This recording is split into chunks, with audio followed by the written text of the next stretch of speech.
Finding winning products doesn't have to be complicated or rely on guesswork. In this video, we're going to show you how to use AI to do your product research faster and more effectively. You'll learn how to discover profitable niches, identify real customer problems, generate product ideas, and validate them before spending time building a store. This is the exact AI-powered research that we use to identify products with real potential. And by the end of this video, you'll be able to use the exact same workflow that we use to discover winning products. Let's get into it. So before we get into the process, I want to show you first that we've got this product research process document that you can get access to.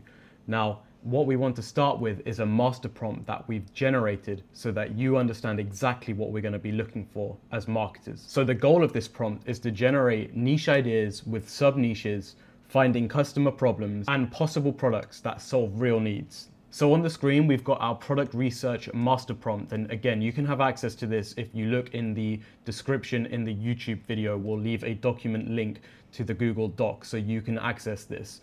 But most importantly, we want to make sure this document teaches our AI that we're using to become an expert market researcher, product strategist, trend analyst, and a direct response marketer, so importantly. And our task is to find profitable niches with strong product potential, high market demand, and long-term growth. So we need to make sure that we're identifying niches that people are actively looking for. And we want to use the AI to start scraping forums, Reddit, TikTok, etc., Instagram, and most importantly, some of the key Facebook groups, as well as YouTube comments, so that we can find massive niches that have got strong product potential. So the master prompt that we've generated is going to actively be looking for broad niches with strong product potential. And this means simply that the demand is increasing, people are constantly spending more money, and the problems are emotionally important. And it's given us some examples on screen, but we're going to run through the prompt on our ChatGPT itself. But most importantly, we want to find these big niches and we want to break these niches down into subcategories so we can find more niche products that we can build an audience around. Thirdly, we're going to make sure that we're looking for problems that people are constantly complaining about online. As I mentioned, we're going to be making sure the AI is looking through Reddit forums, comments on the internet, potentially YouTube videos, and we're going to be looking to try and solve these issues that people are constantly finding. On the screen here, you can see that we're going to be looking for phrases like, how do I fix? And then the issue. I'm tired of. Does anyone know a product for? And then it would insert the issue that they're looking for and trying to solve. My child keeps on. Nothing works for. And then insert the pain. And you can see that these kind of phrases are going to build an idea around something that we can solve. So now we've put in the prompt into chat and it's going to give us a response. Now I'm going to read out the response. So below here are high potential e-commerce niches that we're going to be looking for as a Shopify founder. It's going to be avoiding generic product. It's only going to be focusing on problem solving products with strong ad angles for us. The market context, and it's given us a report. So sleep tech is projected to grow strongly, and it's looking to say that it's going to double by 2031 in regards to gross revenue on a yearly basis. Pet care and pet calming is also growing, with the pet calming projected to reach about 24 billion by 2030. It's also said here lastly that baby safety is growing, but as marketers and dropshippers, we have to make sure that we handle this carefully because unsafe baby products are going to be flagged and removed from certain marketplaces such as Facebook ads. So now the first response that it's given us is the sleep and recovery niche. So as you can see here, it's given us the problem of I sleep but still wake up tired. My partner snores, or my mouth is dry every single morning. And as dropshippers and marketers with our e-commerce stores, we have to make sure that we're building our stores around pain points. So these are just some of the examples that chat has given us. As you can see further, the response has given us some keywords that we can look and research further into certain products, such as the anti-snore pillow, the cooling eye mask, or a sleep aid gadget. But most importantly, what we want to really be doing is cross-referencing the Facebook ad library from this point on. As you can see, it's given us some keywords for us to search for. Now I'm going to show you on Facebook ads exactly what we do from this point forward. We're going to take the anti-snore pillow as a keyword for us to search so that we can start to look for products, so we can find products that are already sold and established in this niche so that we can look at how we can build our own stores around these products, but most importantly, flip the marketing angle so that we can create our own audience and own customers. So now we've gone and typed in the anti-snore pillow, and as you can see, it's given us some search results. Now we want to be looking for ads that have been running for a serious amount of time. And we just simply know that if someone's running ads for over a month, it means it's a likely profitable ad. It means it's ticked one of the checklists that we look for when we're searching for our products and using the product research process that we've got at the very start of the video. So now we've found a product that's selling, and we look here on the first result: snore less and sleep better to wake up refreshed. No more loud snoring, neck strain, or uncomfortable nights. So immediately this advert is looking for one of the pain points that we actively search for with our ChatGPT response, with our master prompt.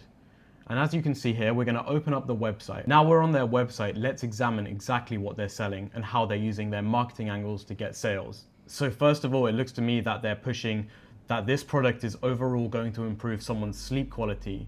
It promotes proper neck alignment, which is a common pain point that many people have when they're sleeping at night, and it's suitable for people that sleep on their side. Now you can see here on the product page, they've got one of the images that is a classic comparison advert versus a generic product, where it showcases that there's no neck support, poor posture it promotes, and it causes snoring, versus their own product, which supports an aligned spine, it reduces snoring, and it supports all sleeping positions. Moving further down, you can see the first section that they're using. Again, they're reiterating the point that it reduces snoring, it relieves neck ache, and it promotes better sleep. Now, these are some of the key issues that someone who's actively searching for a pillow would really be looking for in a product to solve the issue that they're having so much pain during the night. Continuing down, and this website could be massively improved with some optimization with their conversion rate optimization. They're simply using a picture and image, and this is one way of explaining the problem and the solution.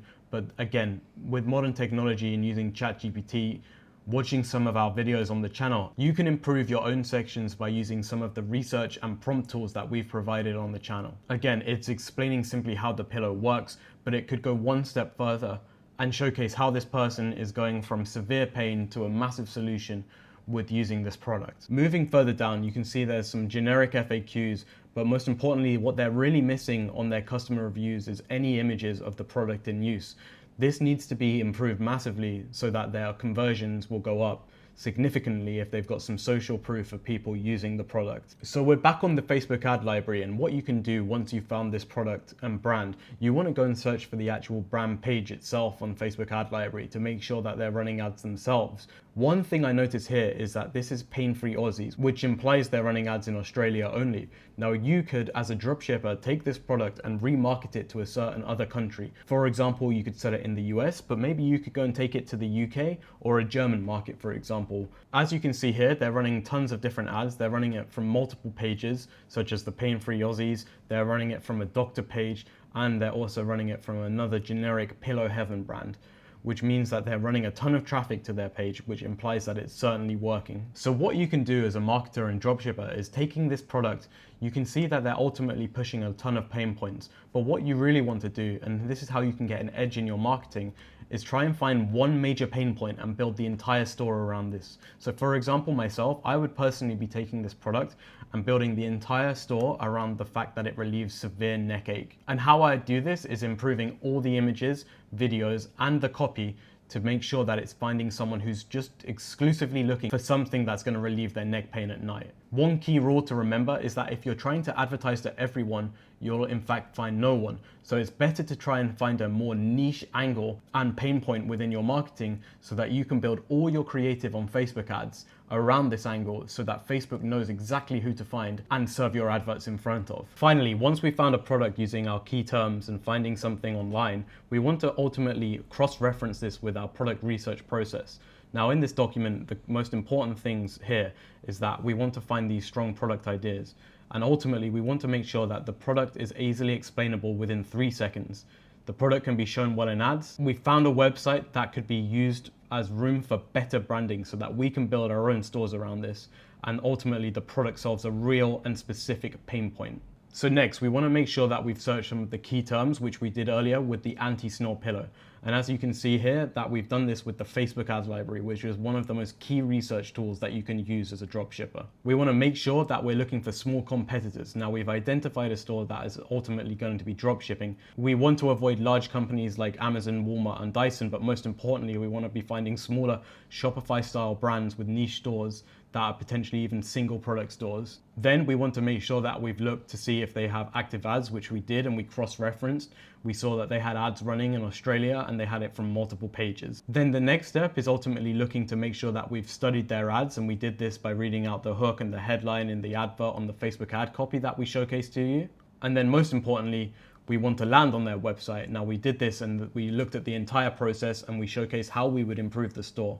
And we can do this by improving the product page, the product imagery, the sections that they're using, and the content within the actual website, as well as potentially even improving their reviews. For example, they didn't even have any trust badges or guarantees on their page. And once we've done all of this, we want to find out what's missing and build our own site that's way better so that we give ourselves the best chance of conversions and ultimately scaling a store. And this is the way we're doing product research in 2026. One further step that you can take is using some more mega prompts that we've prepared for you. Now, what we would then go and do is take the URL of the website that we're running and run our conversion rate optimization mega prompt through their site to identify weaknesses in their site and ultimately areas for us to improve when we go to build our own version of our website. The goal of this mega prompt is to improve the conversion rate, ways that we could improve our average order value, the customer trust, and the checkout completion rate. And if we can improve everything by 0.5%, we know we'll be in a much better position to get that conversion rate up and ultimately be able to scale our Facebook ad. And finally, using all the above process checklists that we've generated, we want to make sure and decide if the product is worth testing. Now, a product is worth testing if there's small competitors already advertising it. Ads have been live for 15 plus days. The product solves a clear problem. The competitor websites are weak or could be improved by ourselves. The product has an emotional value. We can create better branding and we can create better ads. And this is going to give ourselves an edge when we go to generate our own store. So the final goal with using the mega prompt that we've generated and provided you and cross-referencing everything with our checklist and also the Facebook ad library is to find products where there is proven demand. Competitors are already selling it. The market is not controlled only by huge brands, but in fact, we can create a better offer, a better website, and create more powerful, stronger adverts. And one key rule to remember is that a good product opportunity is one where the demand already exists, but the current competitors are not presenting the product as well as they could. This is where we can win and gain an edge. Thank you for watching. If you have any questions, please drop them below. And if you found any value in this video, please like and subscribe and check the description below for the prompts.